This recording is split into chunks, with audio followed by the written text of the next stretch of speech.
Hello, Community Bible Church. Pastor Joel coming to you with another video just concerning updates with Hurricane Ian.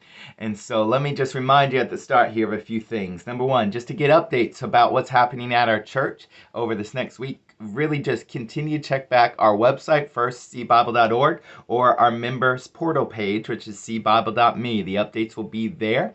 And then next, it would be the Facebook page as well. We'll have updates. And so continue just to check back on that. If you have any questions at all, we're going to put all this information up there as soon as we have it. All right. If you have any needs, let me just remind you again, you can send over an email to care, C-A-R-E, at cbible.org, care@cbible.org, or you can text us at 352-585-9840. That's 352-585-9840. Lord willing, we won't have any major damage here is what it's looking like at the moment, because as you all know by now that track has shifted farther south and farther east, but we still don't know what tomorrow holds, or there still could be some minor damages for sure. And so if you do have any issues, please let us know. We'd love to help out with that. And then also just this next schedule here, there's no activities tonight. That means no Awanas, no youth group, no adult apologetics class. There's also no classes tomorrow. That's ladies Bible studies and college group in the evening as well. So everything, really, the campus is shut down over the next couple days here.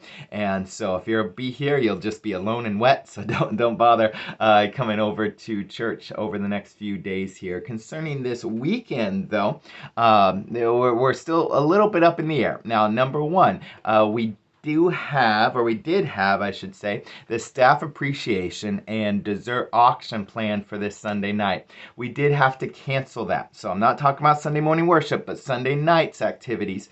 We did have to cancel, just simply. That was at another venue for which we weren't sure if it was going to be open on Sunday night. And then we also had a catered meal for 200 people, and we weren't sure if they were going to actually be able to do all that with the incoming storm. So that was something that we just had to go ahead and say that we would not do. And now if you still want to show appreciation to the staff, obviously that's appreciated as well.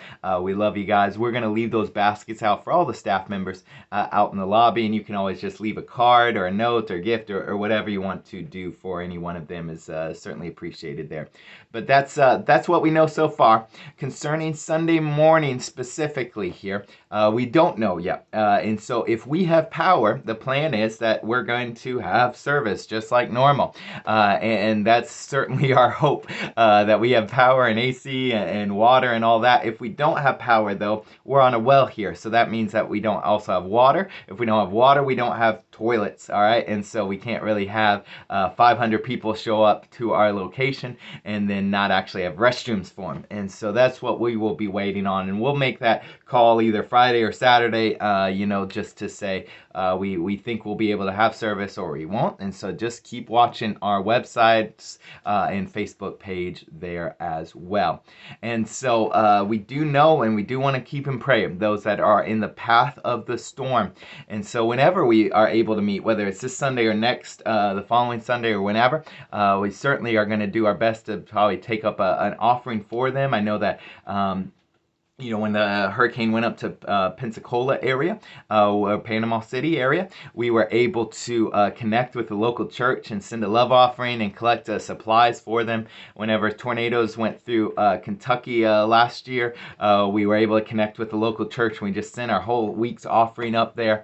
And certainly we want to do something like that here again. And so we'll be giving you more information on what we can do for that. So if you know somebody down there, like a pastor or some deacon at a church or something, we love getting connected with like-minded churches, just to send all of our stuff down to there, or send them a love offering, just to be a blessing for them, because we know that at the local church level is where ministry happens, and they have those connections to reach out to the people that really need it the most, just like hopefully we would be able to do if something happened in Brooksville. And so hey, if you're like, oh yeah, my brother-in-law's a pastor at Fort Myers Bible Church or whatever, or Baptist, or we'll be happy to connect with whoever is down there. But if you have that connection, please let me know. I'd love to try to get connected just to a local church down there as well. But often we ask ourselves, okay, what can we do? What can we do? And we'll be once the storm passes, we'll be trying to collect all that information and collecting resources and sending it down there the best that we can. Even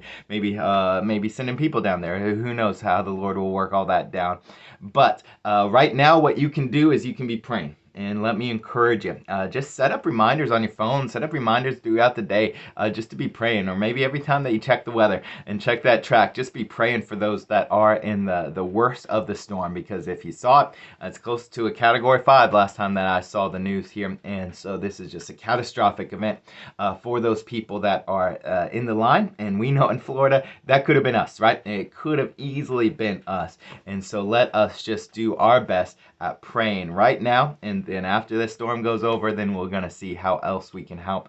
But there's really nothing more important than we can do than just to be praying for them, especially in this moment here. And then lastly, I'm just going to finish off with a few verses. If you need some encouragement today, I'm going to be reading out of Psalms 91, just a few verses. But I encourage you to go back and read Psalms 91 if you haven't in a while. It's just a wonderful verse of how God watches over us and God takes care of us, and the wonderful reminders that David wrote back here. And so in Psalms 91, let me read a couple verses from the start and from the end. It says, "He who dwells in the shelter of the Most High will abide in the shadow of the Almighty. I will say to the Lord, my refuge and my fortress, my God in whom I trust." And then at the very end here, speaking, I think, from God's perspective, he says, "Because he holds fast to me in love, I will deliver him. I will protect him, because he knows my name. When he calls to me, I will answer. I will be with him in trouble. I will rescue him and honor him. With long life I will satisfy him and show him my salvation." God takes care of his children. We can bank on that. We can take that and know that for sure. And so you do not have to worry. You do not have to stress. We can trust in God's plan.